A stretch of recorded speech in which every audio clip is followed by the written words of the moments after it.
Hi there, and welcome to 5 Things from Google. Last year I ran this show just as a podcast, and this is going to be released as Series 2.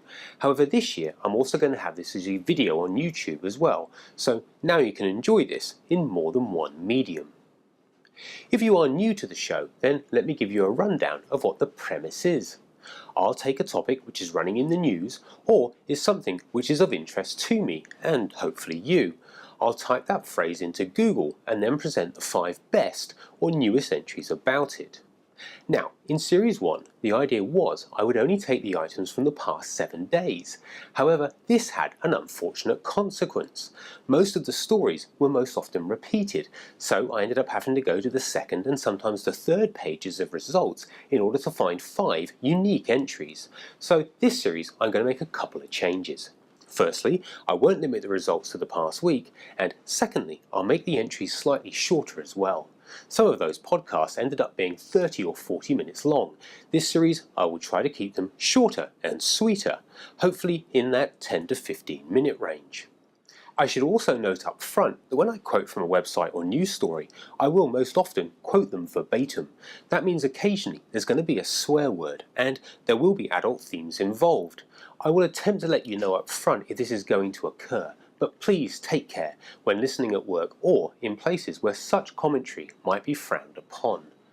At the end of the day, I want to make these enjoyable, informative, and, where I can, light-hearted.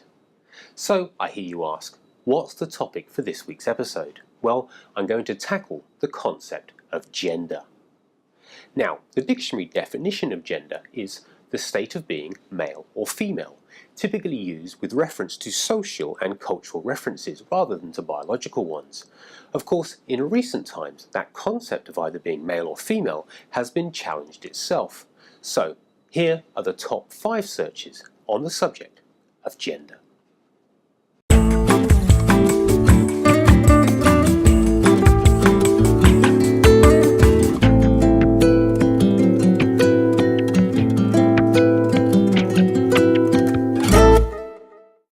Number 1.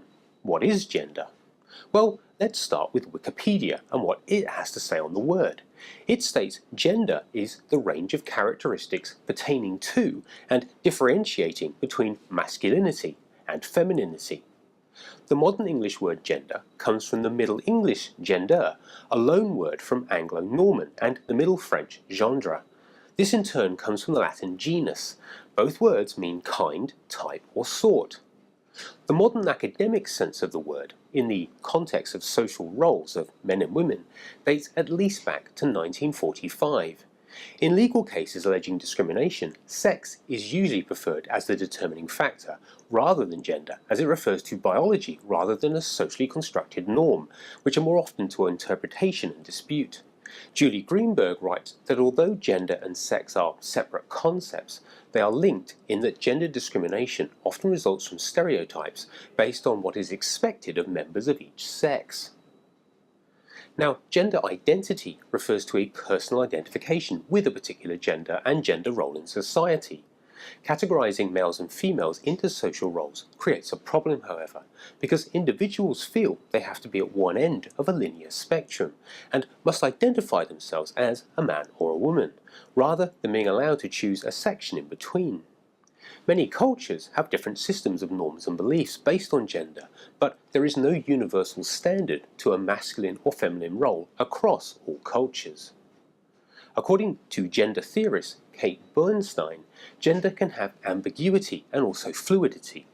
The Urban Dictionary defines this as gender fluid is a gender identity best described as a dynamic mix of a boy and girl. A person who's gender fluid may always feel like a mix of the 2 traditional genders, but may feel more boy on some days and more girl on others. Being gender fluid has nothing to do with which set of genitalia one has, nor of their sexual orientation. The National Geographic, on the other hand, defines gender as an amalgamation of several elements: chromosomes, the X and Ys, the anatomy, the internal sex organs and external genitals, hormones, the relative levels of testosterone and estrogen, the psychology, the self-defined gender identity, and culture, the socially defined gender behaviors. And sometimes people who are born with the chromosomes and genitals of one sex realize that they are transgender, meaning they have an internal gender identity that aligns with the opposite sex, or even occasionally with neither gender or with no gender at all. So there is no one size fits all when it comes to gender. What we think of as just male and female is much more complicated, especially in modern times.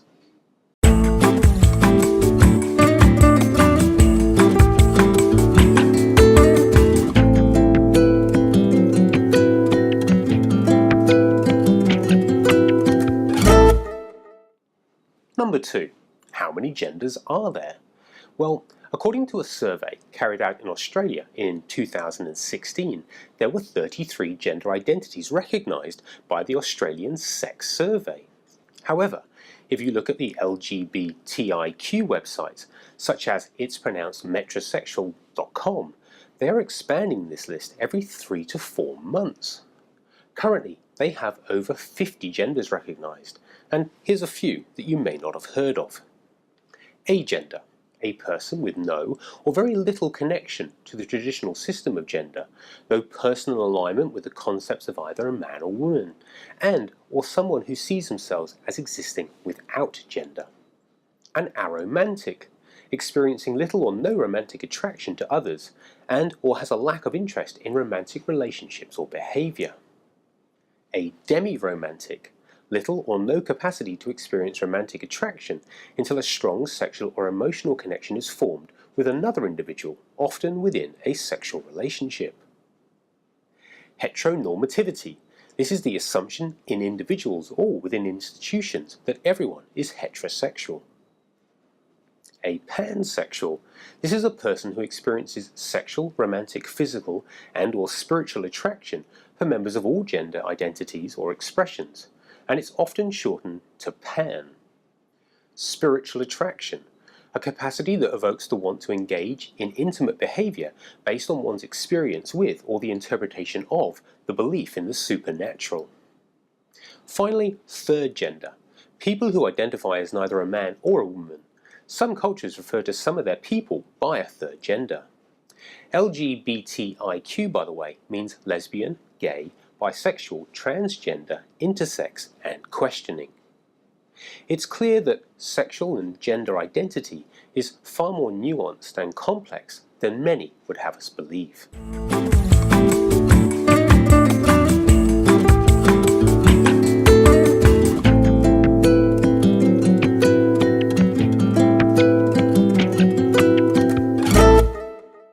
Number 3. The gender pay gap.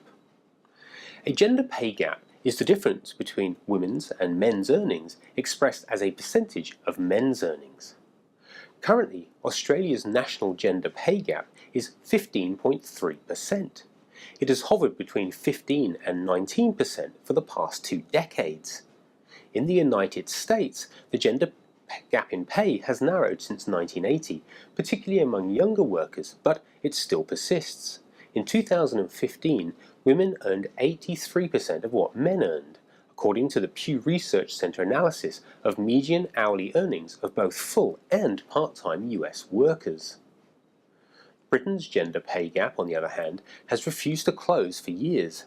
At 9.4% in 2016, the difference between the average pay for male and female full-time employees was little change from the 10.5% gap 5 years earlier. The gap for all employees, full and part-time, has been coming down, but was still 18.1 in 2016.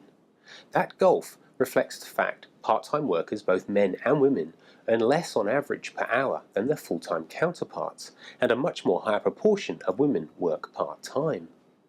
Britain's pay gap was ever more highlighted recently when the BBC was made to report any stars who earned over £150,000 a year, and 2/3 of those reported were male.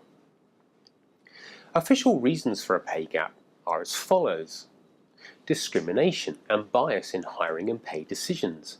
Women and men working in different industries and different jobs, with female-dominated industries and jobs attracting lower wages. Women's disproportionate share of unpaid, caring and domestic work. a lack of workplace flexibility to accommodate caring and other responsibilities, especially in senior roles. Women's greater time out of the workforce impacting career progression and also opportunity. Now, what's harder to identify and also to justify is whether there's a pay gap between the salaries paid to men and women who work in the same company, in the same country. That one seems much harder to explain, other than there is an extraordinary bias towards men.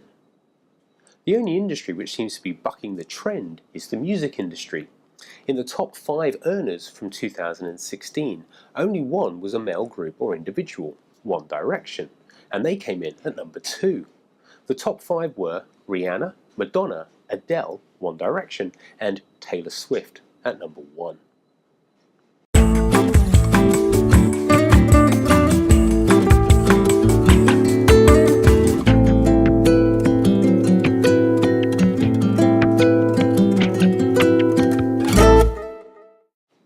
Number 4. Gender and sport. If we thought there was a gap in pay, that pales when it comes to the subject of sport and gender. Gender equality in sports has always been a controversial topic. Even the founder of the modern Olympics, Baron Père de Coubertin, said in 1896, no matter how toughened a sportswoman may be, her organism is not cut out to sustain certain shocks. He also went on to say that women's sport was the most unaesthetic sight human eyes could contemplate. In America, 40% of sports people are women. However, only 6 to 8% of the total sports media coverage is devoted to them, and women-only sports stories add up to just 3.5% of all sports stories in the 4 major US newspapers. According to the Women's Sports Foundation, male athletes get $179 million more in athletic scholarships each year than females do. Additionally, collegiate institutions spend just 24% of their athletic operating budgets on female sports, as well as just 16% of recruiting budgets and 33% of scholarship budgets on female athletes. Writing in the New Statesman in 2016, it was pointed out that Steph Houghton, the best female English football player, earns around £65,000 a year, while Wayne Rooney receives £300,000 a week. In March that same year, male and female cricket teams from across the world descended upon India, where the men's and women's World 2020 cricket competitions were being played simultaneously. The integration of the men and women's tournaments only highlighted how differently competitors were treated. The total prize money for the men's event was $5.6 million, 16 times the $400,000 for the women's tournament. And it's not just in professional sports that this is an issue.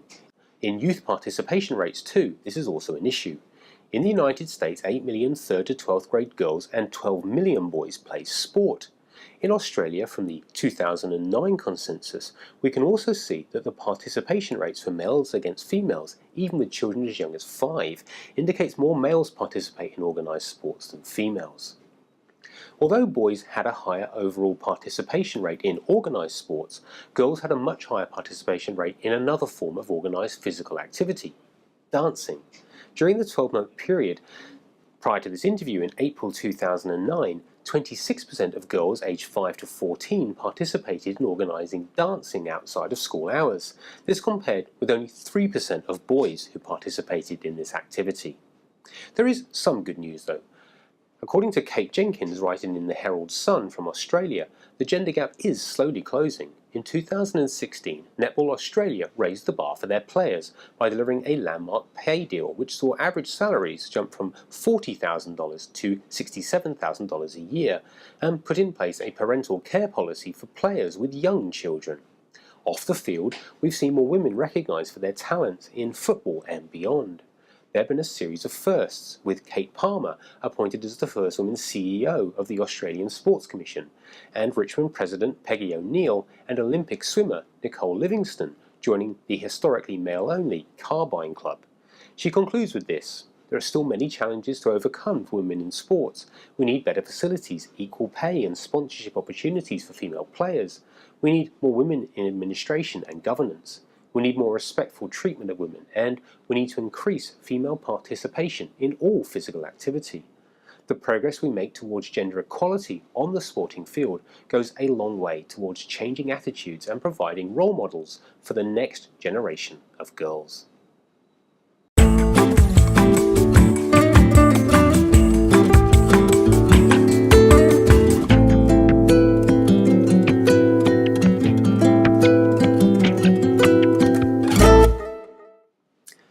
Number 5. Marriage equality. As I write this, we are about to embark on a postal plebiscite to establish whether or not we're going to embrace marriage equality here in Australia. Let's first look at what that actually equates to.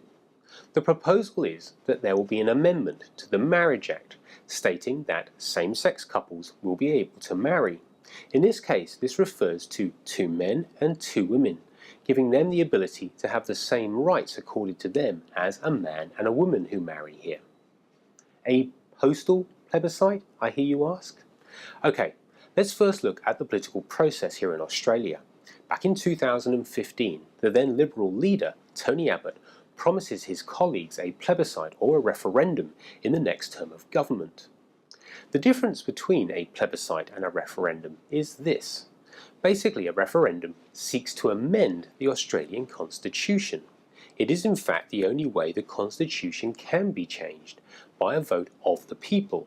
However, it requires a double majority, a majority of all voters across the nation and a majority of all the states. Voting in a referenda is compulsory. Referenda are binding on the government.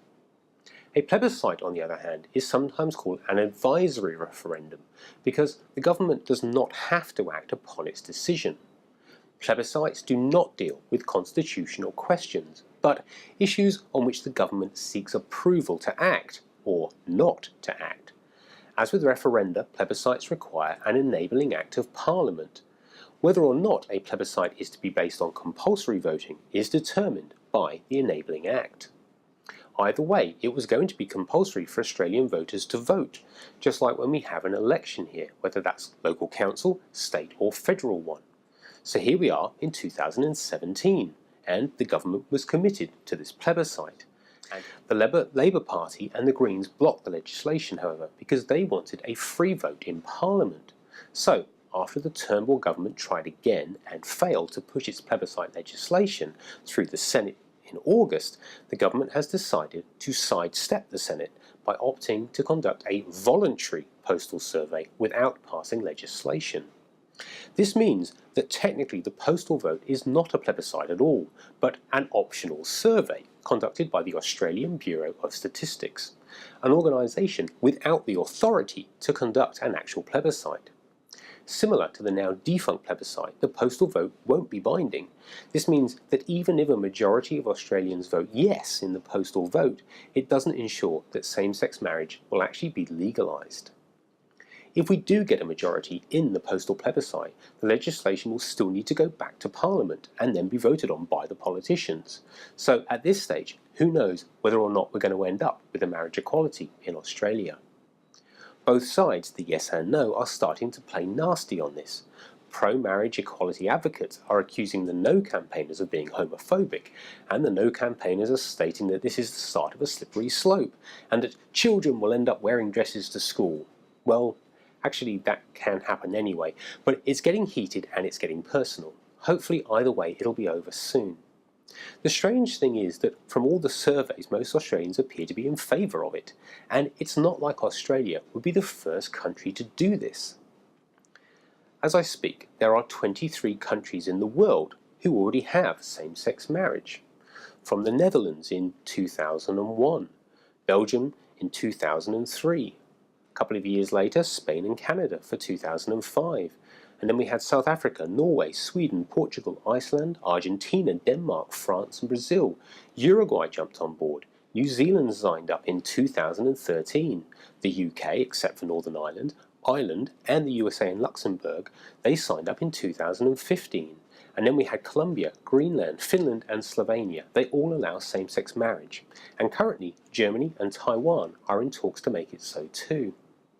Maybe by the next video we'll have decided and all this will be over. For the moment though, we await our postal votes and watch the adverts on both sides with dread. I have my fingers crossed for a healthy debate, but somehow I doubt we're going to get that. So, that's 5 things this week about gender. I hope you enjoyed the video, and the links will be underneath for all the source material. If you have any comments or questions or even suggestions for future shows, then please send me an email at 5thingsfrom@gmail.com, or please comment on the video below. Thank you for watching, and I'll see you next time.